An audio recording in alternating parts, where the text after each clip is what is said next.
Imaginez, épousseter le sable d'un mur de pierre qu'aucun être vivant n'a touché depuis 5000 ans. Avant la Grande Pyramide, avant les célèbres pharaons qu'on étudie à l'école, avant même que l'Égypte ne soit un pays unifié, c'est exactement ce qui vient de se passer dans le désert égyptien. Dans un lieu appelé Jabal al-Tahir, où des archéologues ont ouvert 2 tombes cachées sous le sable depuis environ 5000 ans. Et ce qu'ils ont trouvé à l'intérieur pourrait bien réécrire l'histoire des origines des pyramides elles-mêmes. Jabal al-Tahir se trouve sur la rive est du Nil, à environ 240 km au sud du Caire. Vous n'en avez probablement jamais entendu parler, et franchement, c'est normal. Le site n'a jamais eu la renommée de la vallée des rois ou des pyramides de Gizeh. Mais quand une équipe d'archéologues égyptiens a commencé à creuser, le sol cachait bien plus que quiconque ne l'imaginait.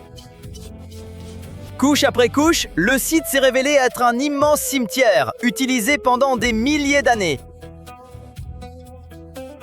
Avant d'aller plus loin, situons-nous, car l'histoire de l'Égypte ancienne est longue, vraiment longue.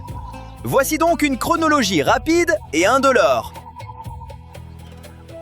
D'abord vient ce que les experts appellent l'ère prédynastique. C'est simplement l'époque avant les pharaons, quand l'Égypte n'était pas encore un pays, mais une mosaïque de villages agricoles le long du Nil. Puis, vers 3100 avant notre ère, un roi a unifié le territoire et la première dynastie d'Égypte a commencé, la toute première famille de pharaons. Les célèbres pyramides de Gizeh n'apparaîtraient que 500 ans plus tard. Et tout à l'autre bout de l'histoire, plus de 2000 ans après, vient la basse époque, le dernier chapitre, où les derniers pharaons autochtones siégeaient sur le trône.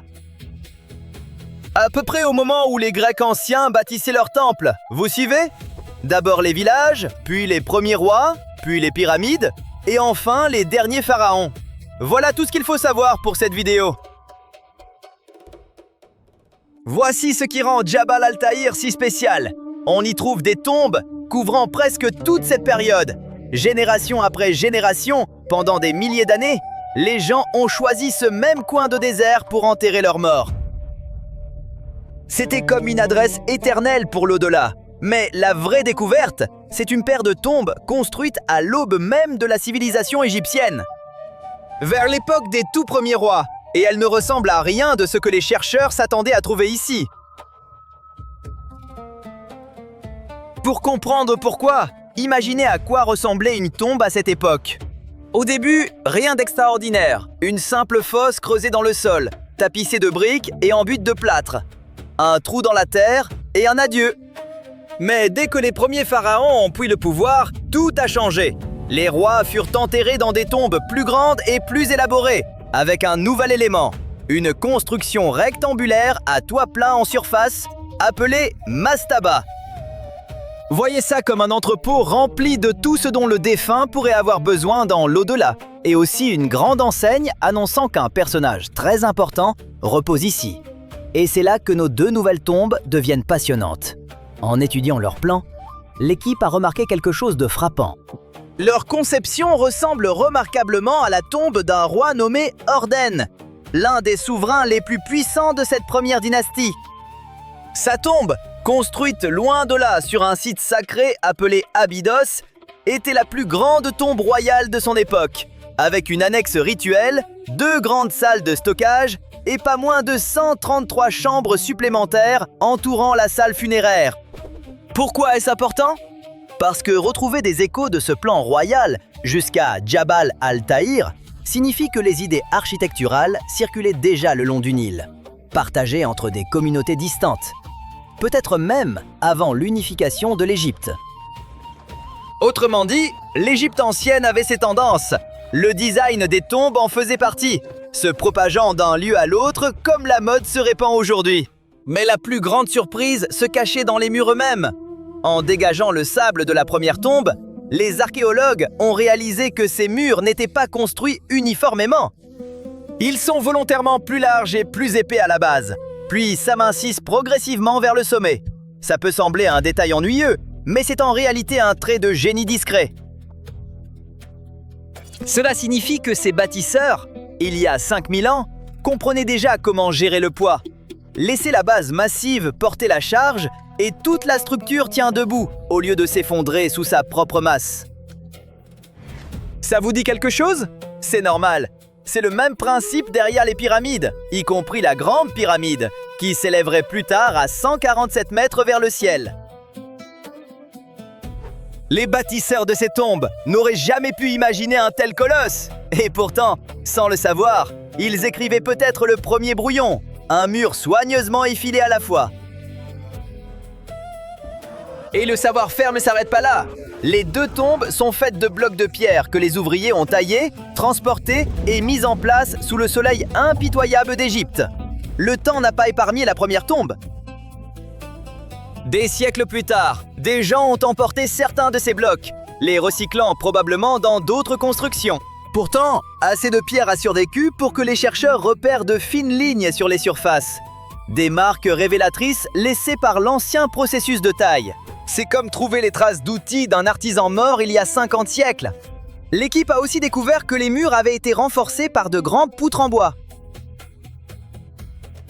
Certaines soutenaient de petites sections, d'autres couraient sur toute la longueur d'un mur. C'est une ingénierie remarquablement astucieuse pour une époque si reculée, et une preuve rare de comment on construisait réellement à cette époque. La seconde tombe, juste au sud de la première, suit presque le même plan, mais elle a eu de la chance. Les pilleurs de pierre l'ont à peine touchée, et ces blocs reposent encore exactement là où des mains anciennes les ont placés.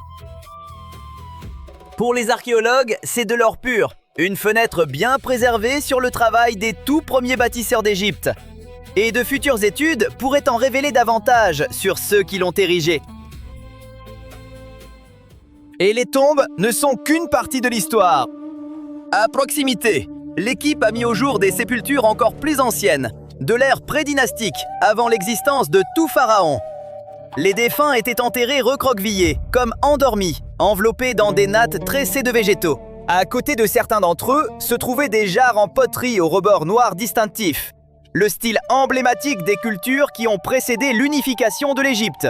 Puis, à l'autre extrémité de la chronologie, les fouilleurs ont trouvé des tombes de la basse époque, vieilles de plusieurs milliers d'années de moins, certaines contenant encore des fragments de cercueils en bois. Assemblez le tout, et Jabal al-Tahir devient quelque chose d'extraordinaire. Un seul lieu de sépulture qui capture presque tout l'arc de l'Égypte ancienne. Des simples villageois enveloppés dans des nattes aux tombes de pierre élaborées. Jusqu'au dernier pharaon, c'est comme un accéléré de toute une civilisation, écrit dans les tombes. Alors, qu'est-ce que tout cela signifie? Que la route vers les pyramides n'a pas commencé à Gizeh. Elle a commencé des siècles plus tôt, dans des lieux oubliés comme celui-ci, où des bâtisseurs anonymes expérimentaient avec la pierre, le bois et le poids, testant des idées que leurs descendants porteraient un jour à des hauteurs vertigineuses. Ces modestes tombes étaient peut-être les premiers prototypes de l'une des plus grandes prouesses d'ingénierie de l'humanité. Et le meilleur dans tout ça? L'histoire n'est pas terminée. Le ministère du Tourisme égyptien confirme que les travaux se poursuivent, avec d'autres secrets encore enfouis sous la surface. D'autres tombes et d'autres réponses pourraient bientôt voir le jour, ou, comme les anciens Égyptiens l'auraient dit, la lumière de Ré. 5000 ans de silence prennent fin, un coup de pinceau à la fois. Si ce voyage dans le passé lointain de l'Égypte vous a plu, restez dans les parages, car les sables sont loin d'avoir livré tous leurs trésors.